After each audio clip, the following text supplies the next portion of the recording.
Dia 2 de agosto. Santo Afonso Maria de Ligório.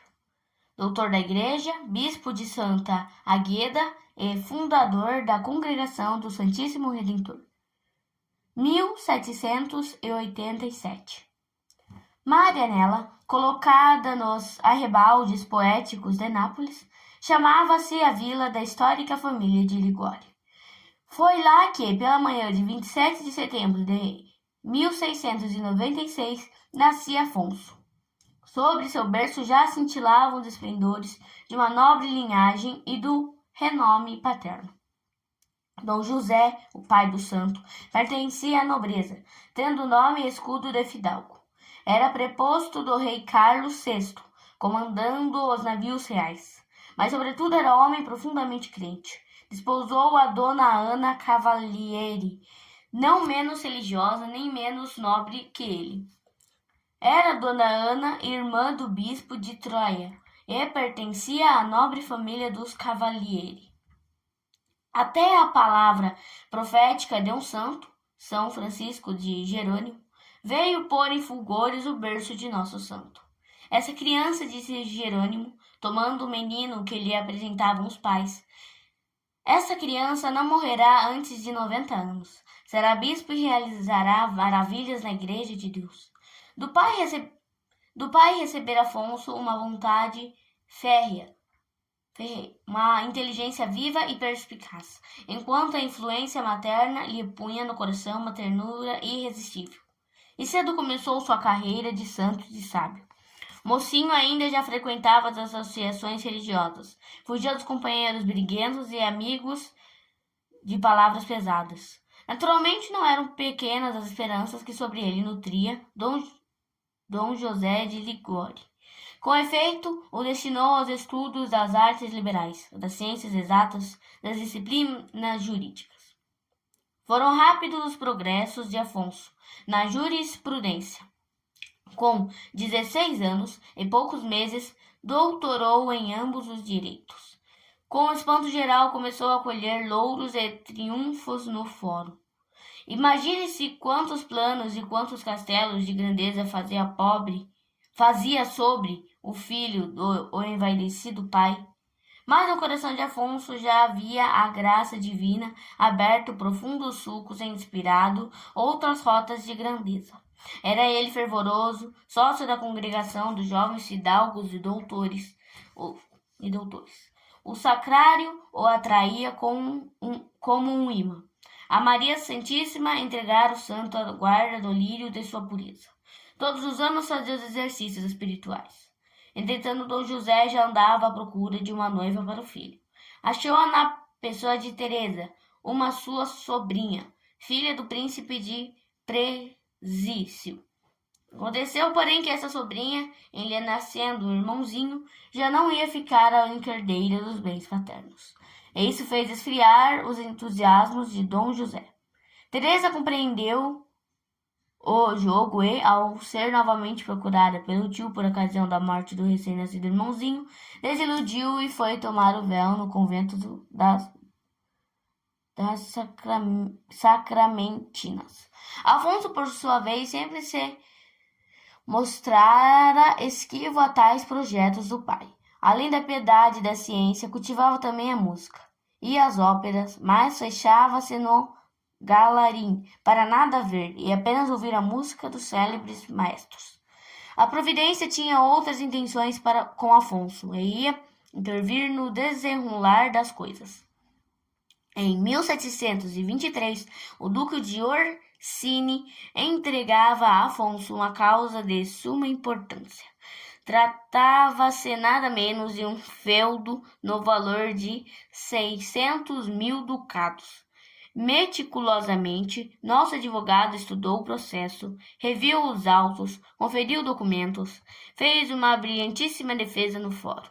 A vitória estava mais que garantida, quando o contra-atacante lhe chamou a atenção para uma pequena ligação que lhe passara despercebida. "Enganei-me", exclamou o santo. Coberto de vexame, retirou-se do fórum, exclamando: "Ó mundo falaz, agora te conheço. Adeus, tribunais." Chegando em casa, fechou-se Afonso no quarto por muitos dias, entregue à meditação e à tristeza. Estavam cortadas as amarras e o navio ia singrar por mares novos e menos procelosos.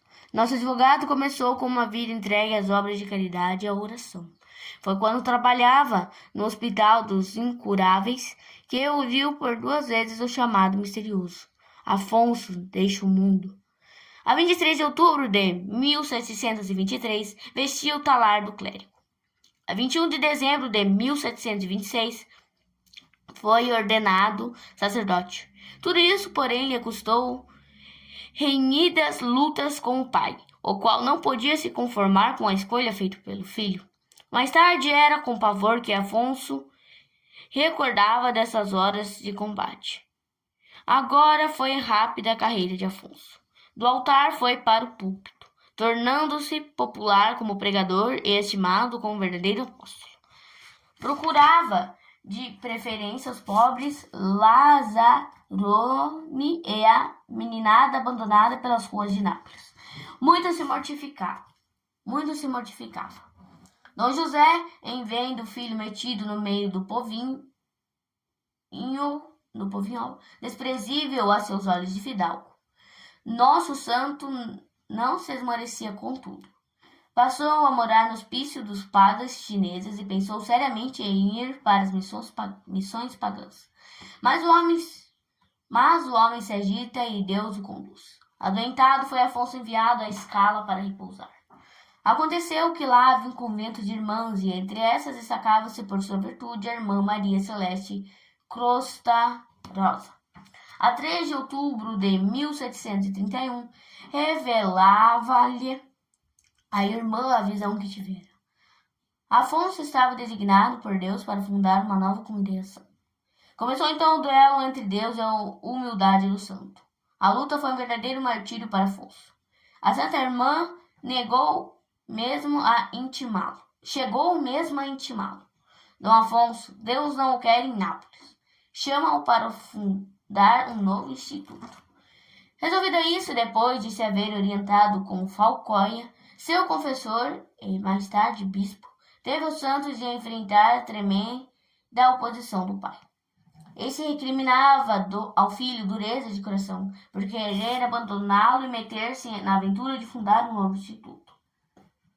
Mas a graça venceu, e a 9 de novembro de 1732 fundava Afonso em Scala a Congregação dos Padres Redentoristas, que no começo tinha o nome de Instituto do Santíssimo Salvador.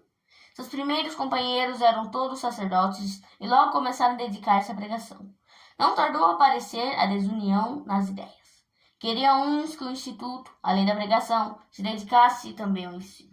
Afonso bateu-se pela exclusividade da pregação aos pobres, às regiões de gente abandonada, na forma de missões e retiros. Venceu seu ponto de vista. Em 1749, o Papa Bento XIV aprovava as regras do Instituto, que tinha por fim a imitação de Jesus Cristo e a pregação de missões e retiros da classe mais abandonada, de preferência. À frente de seus súditos, percorre Afonso cidades e vilas do sul da Itália, convertendo pecadores, reformando costumes, santificando as famílias. Era um facho ardente que deixava em chamas de amor divino os lugares por onde passava. Mas o que sua palavra pregavam os seus exemplos de virtude, de penitência, de caridade e de santa inocência. As cidades disputavam Afonso como pregador. Um dia soube Afonso que o queriam nomear arcebispo de Palermo. Pediu orações para que se evitasse o grande escândalo de sua nomeação. Os redentoristas se obrigam a renunciar a toda dignidade eclesiástica. Mas em 1762, o Papa Clemente XIII impunha-lhe a mitra de Santa Águeda dos Godos. Vontade do Papa é vontade de Deus, disse o santo, e curvou a fronte. Durante 13 anos pastoreou sua diocese. Reformou-lhe o clero, os costumes, as igrejas. Outra tornou-se a vida religiosa nos mosteiros e conventos. E os diocesanos pasmaram. Viram que tinham um santo por bispo, quando veio a fome assolar a diocese. Afonso vendeu até as alfaias, os móveis de seu pobre palácio, seu anel de bispo para acudir aos necessitados. Em 1775, a pedido seu, livrou do bispado o Papa Pio VI. O santo patriarca voltou pobre para seu convento, e aí a mão de Deus o experimentou. Ele burilou lindas facetas de virtude. Afonso, acabrunhado por sofrimentos físicos, teve o desgosto de ver a cisão no seu instituto e, por mal entendidos, foi até excluído da congregação que fundara. Com heróica paciência, a tudo se sujeitou ao nosso santo. Velho e doente, animava Clemente XIV para resistir aos que queriam suprimir a companhia de Jesus. E numa prodigiosa bilocação foi assistir o referido Papa na hora de sua agonia. Finalmente, após longo martírio no corpo e na alma, ruído por dores, curas espirituais, morria calmamente no Senhor a 1º de agosto de 1787, na idade de 91 anos. Em 1816, foi declarado beato, sendo canonizado em 1839 por Gregório XVI.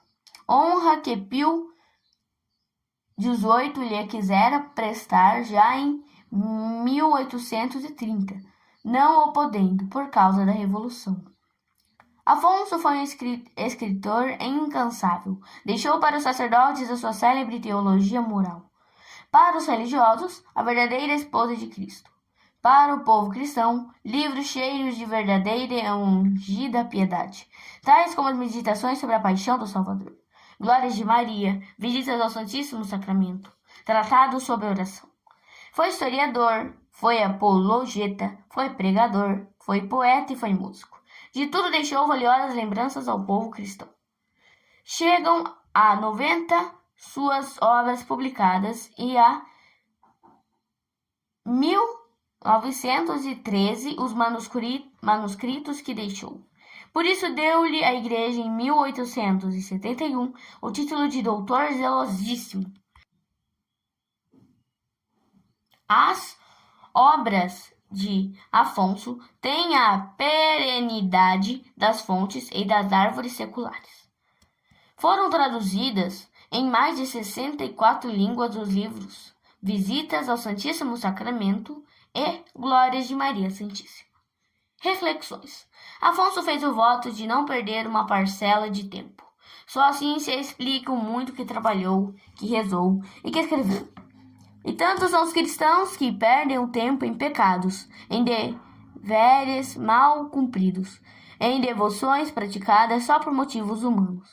Afonso santificou-se com a devoção à Santa Infância, a paixão de Jesus Cristo ao Santíssimo Sacramento e à Mãe de Deus. É com empenho e carinho desse santo que as recomenda a todos os fiéis. É o verdadeiro santo de Nossa Senhora e do Santíssimo Sacramento. Não pense o leitor que em outras devoções que não estás encontrará a força e a graça para salvar sua alma e santificar-se. Afonso foi sobretudo o homem da oração. Na sua frase, perdeu-se quem não reza e salva-se quem não cessa de rezar.